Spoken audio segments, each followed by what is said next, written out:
A little bit late because we were screwing around. Just laughing as friends do. I thought we were watching the clock. Good professionals. Oh, nice fadeaway. Thank you, Chief Chappaquiddick. Hey, it's the StewKast, episode 37. How you doing, Corey? I'm doing excellent. Excellent. All right. Thank you guys for joining us live. We're here on Twitter, Facebook, yada, yada, yada, wherever else. Hey, YouTube as well. Thank you. We're here. This is the StewKast Wrestling Podcast on the Combat Zone Network, a subsidiary of the Fans First Sports Network. I am Lou Marconi at L Marconi 251 on Instagram and L Marconi 1973 on X. Corey Castle, my friend, co-host, and hetero partner at Corey Castle everywhere.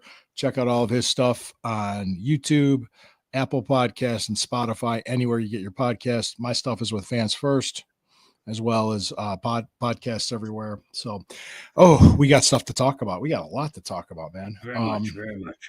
Yeah. I think we said SmackDown first, then Raw, and then we'll talk about the dark side of the ring about Vader.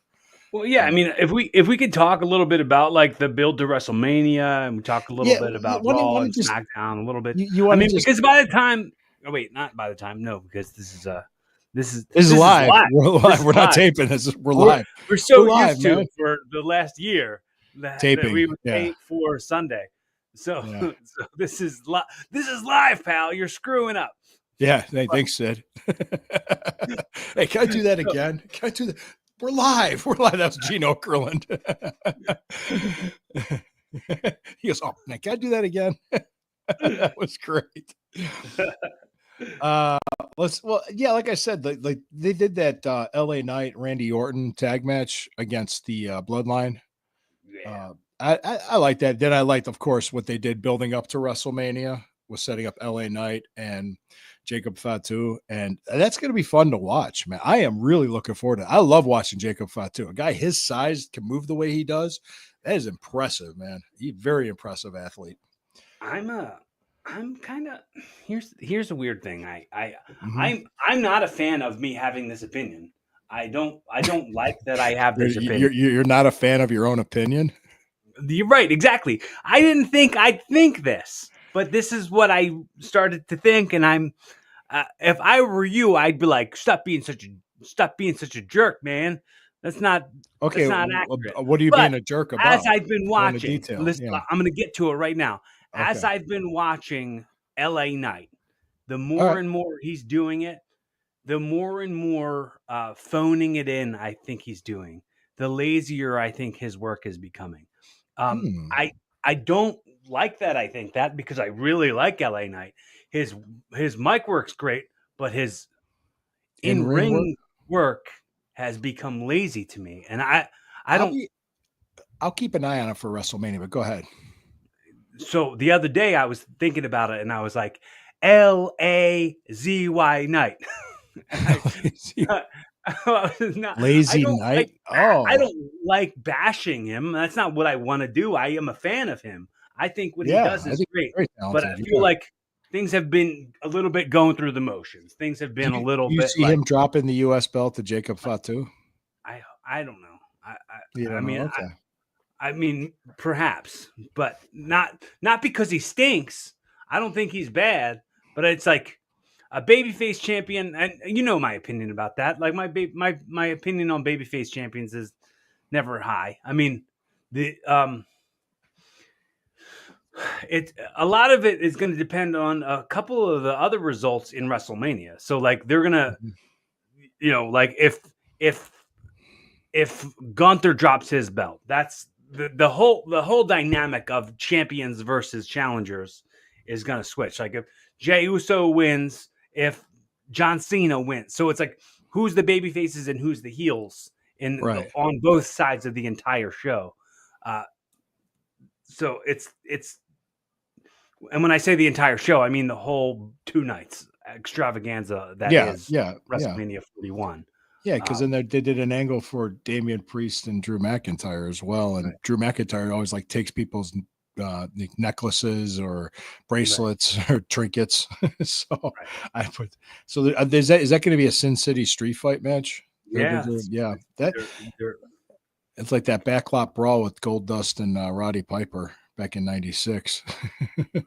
I doubt it'll have any of the same elements of that, but no, that was I'll tell you what, man, I was so impressed with that match when it was Piper broke his wrist.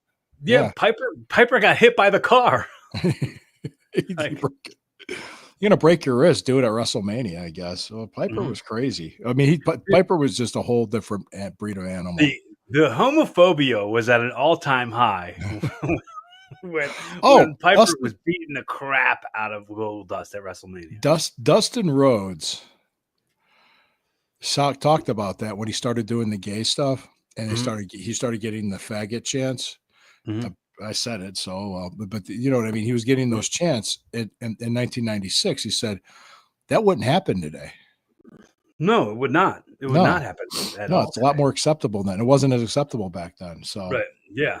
They had the Bailey and Valkyria against Liv Morgan and Raquel Rodriguez. That's what they're and that was a match that got thrown together the week before it. Are Bailey and Lyra champions now, or are they going against the champions? They're going against the champions. They're challenging for the belts. Me. I have the bigger jug of water than Will Sasso. That jabroni. Will Sasso. Hey, Sasso, how you doing? Hey, Alyssa called me a choach before this, so Chooch. Well, you could be called choach, yeah. So that's funny. Well, so all right. What was we did that, and then Berto put over Ray Phoenix, which was okay. Not bad at all. Not bad at all. No. I like the way they're handling Ray Phoenix is really cool. His entrances are cool. I don't know why I said entrance in a plural. His entrances. This was bizarre. This was a bizarre finish for the women's match, which was Chelsea Green and Selena Vega. I fast forwarded right through it. Vega won by countout. Okay, who needs that? So was Chelsea Green threw her into the ring, and she was yelling at the announcing table, and she got counted out because she was distracted by yelling at the announcing table. Well, I guess like the build up before the match was that Chelsea didn't have her Secret Service. Right, she didn't have her people. Her entourage or whatever. Her secret Hervis or whatever what are they called now? The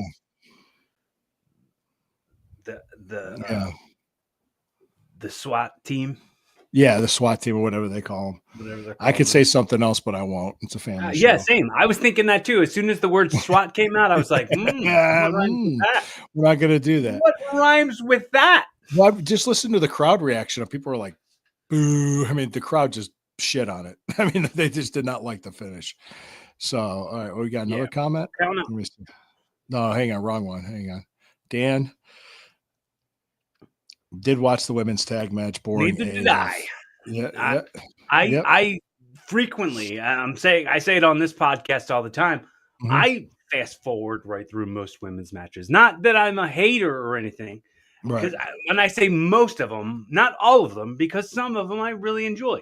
But what about the Tiffany versus Perez? Did you watch that one when Charlotte Flair jumped Tiffany and they're whole thing? Okay. No. Yeah, you probably fast forwarded through that too. Yeah, they're setting up for Charlotte and Tiffany. I got to the run-in, and then I watched the run-in, and and I saw Charlotte come out, and I hit play. Mm-hmm. They did Liv Morgan put Bailey over. Yeah, I saw that. That was on Raw. I'm back. I'm on the Raw now. Mm-hmm. And the Gunther promo got the yeet chant going. That was in Raw. Oh, that who's that? El Grande Americano, who's just Jack Wonder on. Yeah, he had that. He's doing the metal plate thing and the mask gimmick, and he laid out Mysterio. What a goof. It's so funny though. It is funny because we don't know that's him. I mean, right, people are like, "Well, that's offensive," and I'm like, "Well, then." Watch something else. Yeah. Well, change the channel. Go watch something that doesn't offend you. There's no chance of getting offended watching a baking show. Just go watch that. Extreme cakes or whatever the hell, extreme baking or whatever it is. Can't have your cake and eat it too. What was that country song? You can't have your Kate and eat it too. I only hear Jim Cornette ever say that. I've never knew that was a country song. It was like, yeah, there's a whole list of like really bad country song titles. One of them was "You're the Reason Why Our Kids Are So Ugly." Take this job and shove it. Yeah, there you go.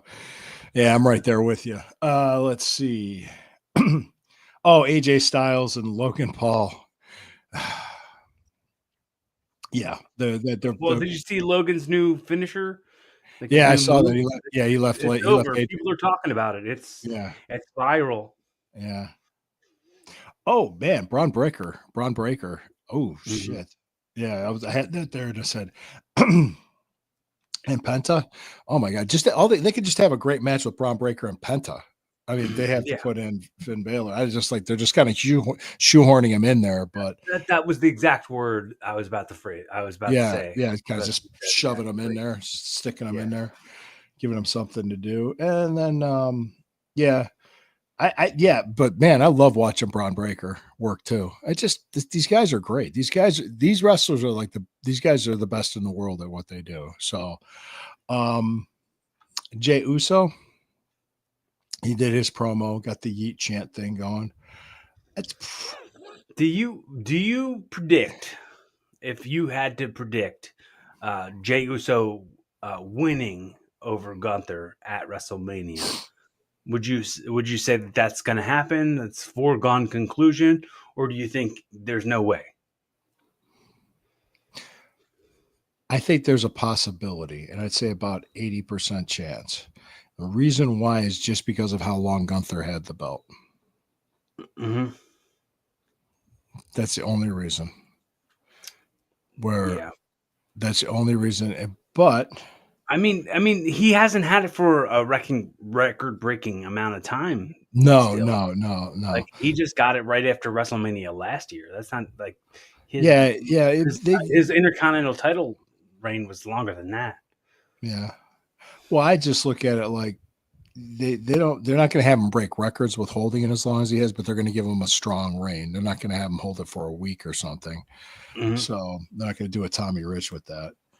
That's the build up to the Roman Reigns, Paul Heyman, the Seth Rollins, and CM Punk saying that Paul Heyman owes him a favor now too. Yeah. Paul Heyman knows a lot of people. Let's just say that. we can go there. The tale is old as time. Oh yeah. That'd be a great to bring out all the old ECW wrestlers with their bounce checks. Hey, raise your hand. Yeah. Raise your hand. Paul Heyman owes you. All the ones that are still alive. Here you go. We'll cut you checks. Yeah. But no, that was excuse me. I saw they were doing the "you fucked up" chants to Paul Heyman. That was funny. Did you see that? No, I missed that part. Yeah, I was in the beginning of it. Yeah, you guys are doing the you, but the left lane with the chair shots. Yeah, I mean, it's like I said, that's going to be the final match of the WrestleMania. So I look forward to it. Well, that's going to be the final match on night one. I thought it was night two. I thought night two is going to be. I'm pretty sure night two is going to be John Cena and Cody Rhodes. You sure about that? I'm not. No, I'm not sure about that. I don't know either. What's bigger than Cody Rhodes against John Cena? Like, do you think Roman, Seth Rollins, and Cody did a promo with SmackDown. I kind of glossed over that. Yeah, he did. Yeah, his promo where you had all the belts laid out. Yeah. That was a good promo. Yeah, I forgot. Feels like that definitely made Gunther's belt the secondary belt at that point. Like, it's weird. Yeah. But you could say that. I thought it was a good promo. I liked I liked what he was doing when he put over Eddie Guerrero. That was a cool little shout out. Mm-hmm. Giving the Undertaker a little shout out. That was pretty nice too. So when we're back on here next week, we're going to talk strictly some WrestleMania and some Dark Side of the Ring. But right. But definitely got a lot. I'll be taking my notes while watching it, and I'm going to have fun. Well, the second night of WrestleMania is on Easter Sunday, so right, yeah, Easter Sunday, yeah. But I'll tell you the truth. I really I don't think there's a bad match that's on this card. But unless you want to go along the lines of the women's matches, maybe. But that's not being sexist. That's just being truthful. Dude, that's what I keep saying. I'm like, just because I'm not a fan of something doesn't mean that I don't like women and I don't like them doing it. It's just that I'm not necessarily entertained by that. That doesn't mean that like I'm against them doing it. Yeah. It's like you're either a good guy or a bad guy in the world of like wrestling fans. You know what I mean? It's very weird how it's like binary that way, where it's like you're liking everything, or it's like you're like once again going back to that how everything's so divided. Yeah. But when we say if there's a match we don't like or certain things, I remember I put over Trish Stratus huge when she did the her match. She came back and worked. I thought it was fantastic. I thought she looked amazing, having 2 kids and being her age and everything. She looks great. So I for sure am planning on watching the Rhea Ripley Bianca Belair Io Sky match at WrestleMania. There's no that'll probably be the strongest one out of the women's matches. And I think I put over Rhea Ripley huge. I think she's very talented, talented young lady. Absolutely, there's no way I'm missing that match. But I will maybe fast forward through the women's tag match, and I will maybe fast forward through the Tiffany Charlotte match. I like Charlotte Flair. I really do. I like her a whole lot. I don't know. I haven't watched too much Tiffany Stratton, but like she's doing stuff I've seen done a lot. As far as I can tell so far. Yeah, there was what was that show that we were watching that you were telling me about that's on A&E? There was a match. There was a finisher. Yeah, I didn't see. I don't have A&E, so I don't watch that show. Well, there was a clip on X that I tweeted. I tagged you in it. Some girl's finisher. Yeah, that looked awesome. That looked great. Yeah, we'll put over when something looks good. I mean, we always do. Hang on, let me see if it's in the replies here. Can't remember her name for the life of me, but I remember that finisher. It was like her first name was also Bailey, spelled the same way Bailey's. Yeah, they're going to change that. Yeah, they're not. Yeah, Bailey Humphrey. Yeah, it looked like she went from like a power bomb into a power slam. Mm-hmm. It was like, and everybody watching it was like, damn. Even Mark's going, wow. Yeah, and so is Bully Ray's back there. So cool. All right.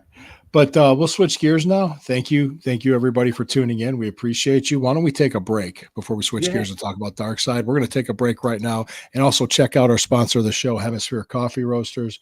Click on the link, order up some coffee, and tell them Lou sent you. Now we'll pause for a word from our sponsors.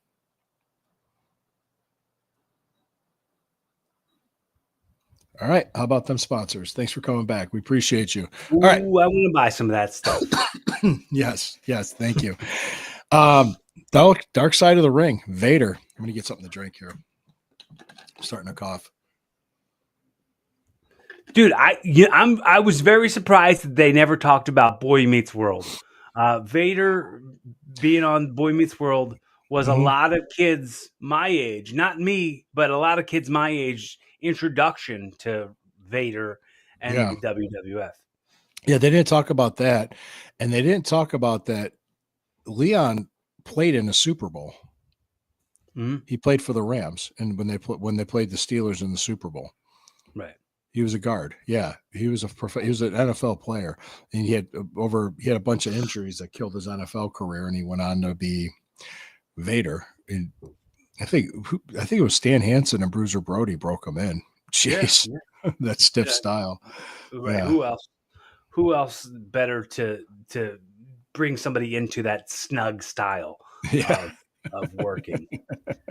I'm surprised that wasn't a word they use. That's what we use in modern wrestling. When somebody's stiff like that, we call it snug or stiff.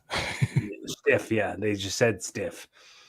When I was at WWF and he was there, I was at that SummerSlam with the Shawn Michaels when he didn't move. When Shawn Michaels said, "I said move," like because he screwed up a spot. That was it.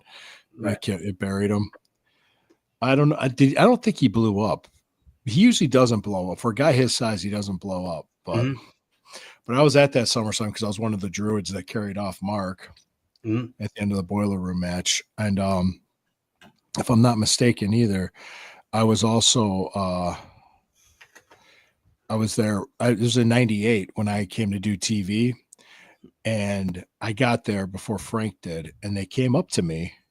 And Tony Gurria, who's a road agent, said, "Hey, who do you want to get beaten up by tonight, Vader or Ron Simmons?" And I didn't even hesitate. I said, "Oh, I'll work with Ron." Right. I'll work with Ron. And did you take the Dominator? Yes. That move scared the crap out of me when I was young. That was easy. That was easy. Before I ever got into wrestling, I was afraid to have somebody do that move to me. When I was like coming into the business, I was afraid. He took me up because like it was nothing. Yeah, it was easy. Well, Ron took care of me, so I didn't have to worry about it. The thing about Vader was he had that reputation for hurting guys, but my friend Frank had to take him on. He's like, "Oh man, well, I already worked him once, so I work him. That's going to be even better than Frank." No, they gave me a choice. I'm not stupid. I'm not going to get in the ring with the guy that breaks. They didn't give Frank a choice. They give Frank a choice. Well, I got there before him. That's what happened. He worked them once, and Vader was real stiff with them. It was like a year or so before that, but this time around, he's kind of on his way out. He was a lot lighter, and he just like didn't give a shit. So he didn't try to hurt him, and his gimmick just wasn't over. They were but just to say this, Vader. There was one time, I think it was 96. I'm walking to the ring with Frank. Vader was coming back. So he saw me and he shoved me. And I just was like, all right, what am I going to do? Turn around and be like, hey, come on, man. Let's get into a fight with Vader, He invaded your space. He was just Yes, he did. Yes, he did. Yeah, he shoved me. And I'm like, he was just doing his gimmick. I was just like, fine. He was just being Leon. Did you miss the punch on that one? Yeah. No, I didn't. What do you mean miss the punch? Oh, because I said you were invading his space. And he was invading your space. He was a space invader. Yes. Okay. Yes, I did miss the punch. Yes. Okay. Sorry about that. That flew right over. But when watching the Vader stuff, when you talked about breaking that kid's back. All right. When you went and did TV, when you did enhancement stuff, what were you told before you got there? Oh God, I was told too many things by too many people. Everything was like they said like, oh, somebody's going to be watching you every minute of every day. Like, don't be doing this, don't be doing that, and blah blah blah. Yeah. It was just nothing but people trying to scare you. Yeah. What I was told though was when you get hit by them, bump. Go down and stay down, lay down, sell. If you watch what that dude did with him, he went and charged him, and Vader kind of just like hit him like that. I don't even know what they call it. He didn't bump. He just stepped back a couple steps. Yeah, that was dumb. Yeah, he should have bumped. Second, he got chokeslammed by Vader, right? What did he do after the chokeslam? He didn't stay down. He got up. So Vader got upset because he wasn't selling good enough for him.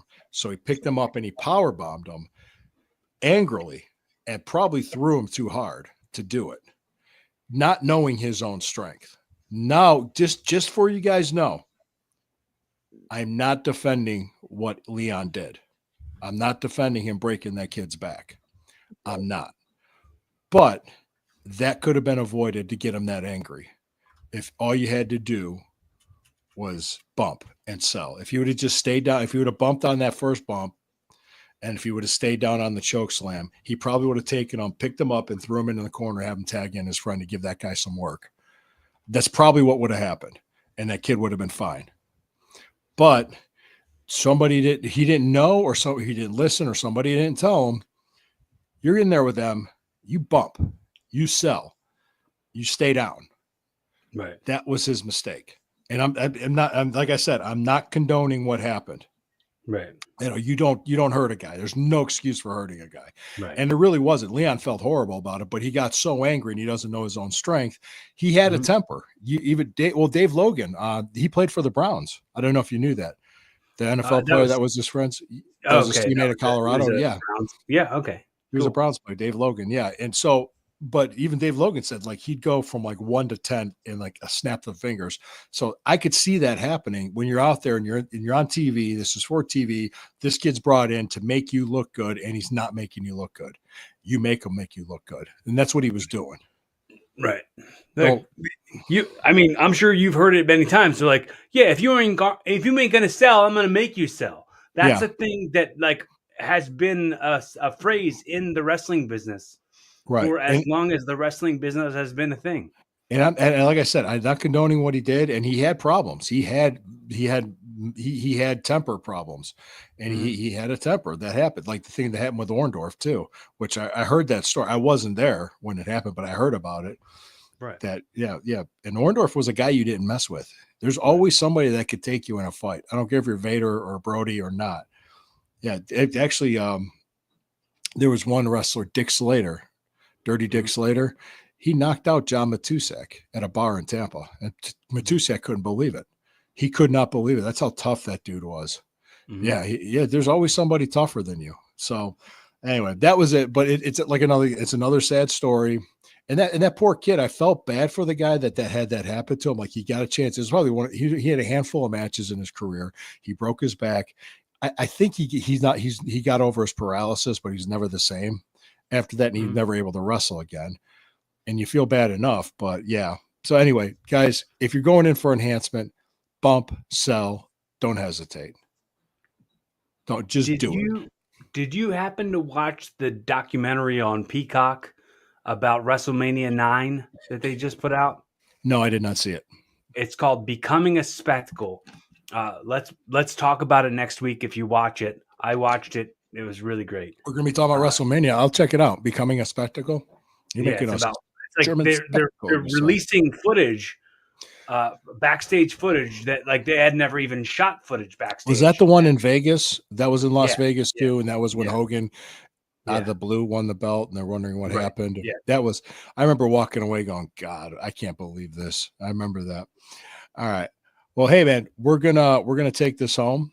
I appreciate all of you. Check out Hemisphere Coffee Roasters. Click on the link. It's sponsor of the show. Check out Corey Castle on Evolving on YouTube, Spotify, and Apple Podcasts. Check out my stuff with the Fans First Sports Network and the Fanatical House Network. Guys, thank you so much for joining us. We appreciate you. And hey, we're going to talk. The Sunday Stew Pot every Sunday, Rumble. Every Sunday mornings, Rumble. Also the Shabbat Stew Pot on Saturday afternoons. Guys, I appreciate every one of you. Thank you. And check us out next week. We're going to talk WrestleMania and that doc. Shalom. See you later. Well, it would help if I played the music, wouldn't it? I've got to get the music going. God, where's my producer at? Where's my producer? Go for 5 seconds. What a day. Oh, I'm in a rush to get out of here.